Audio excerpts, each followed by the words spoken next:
Hello, my friends. This is Jennifer, and I welcome you to my channel, Searching and Growing, and I am so excited to share with you another book review. This one is written by one of my most favorite biblical fiction authors ever.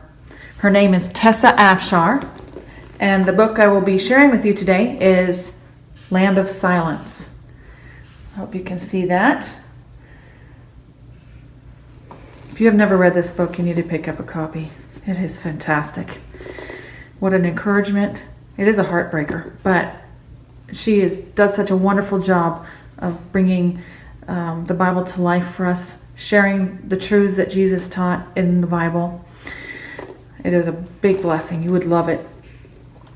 This book is set in Jerusalem during the time that Jesus was on the earth. And it's about a girl by the name of Eliana. And this girl has been through a lot in her life.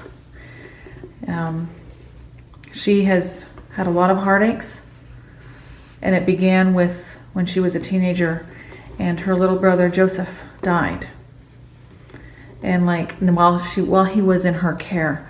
And as things happen, she blamed herself, but of course her father blamed her as well. He never forgave her for that. He always assumed that she was just careless and she wasn't taking care of her little brother. And it was a difficult time for her. But fortunately for her, before her brother died, her father had taught her his trade. He was a merchant. He specialized in dyes on wool and linen, and they made clothing for wealthy people and for people that couldn't afford those very expensive garments.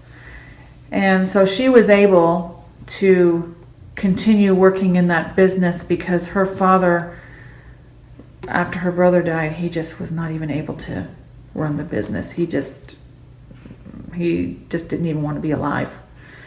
So she saved his business several times, and her fiance Ethan, the man she was betrothed to, also helped her. He knew that she was not guilty. He always knew that. He knew that she was being falsely accused by other people and by her father. And he was an encouragement to her and a blessing to her. But as circumstances happened, as life happens, sometimes her father was he was in an accident and he was not able to run the business anymore. So she really ran the business then with Ethan's help and ran with it, and it thrived. She really was gifted in this particular area.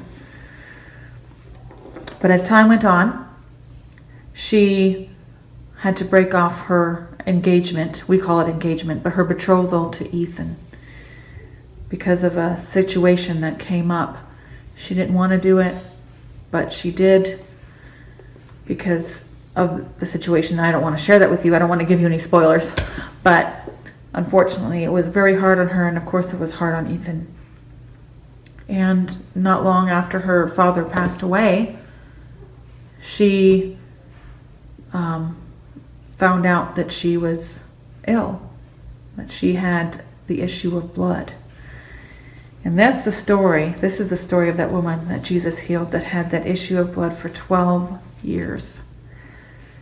And he healed her, as we know that he did. But Tessa Afshar takes us through a lot of the 12 years of her going to physicians and her trying to get healed because she was so weak, as you can imagine.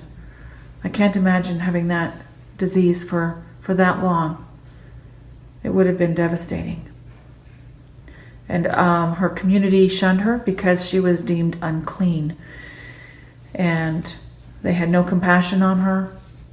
It was a horrible situation for her. But she heard about Jesus. She heard that he was in the area, and she had heard about his miracles. She had heard about what he said, and she went to see him, and she heard him teach about forgiveness, about loving your enemies and praying for them. And it started to work in her heart. And she was able to get close enough to Jesus that she touched the hem of his garment and he healed her. And what I like about what the author has done is she took that phrase that Jesus said to her, "Daughter, thy faith hath made thee whole," because nobody had called her daughter in this story for a very, very long time. It healed her wound in her heart. He didn't just heal her body. And that's what Jesus is here. That's what he came for. To heal us, to save us, and to restore us. So what happened after she was healed? You're going to have to read it and find out.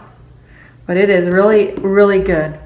And I have to say, she did include a few other biblical characters that we heard of, like Joanna, the wife of Herod's,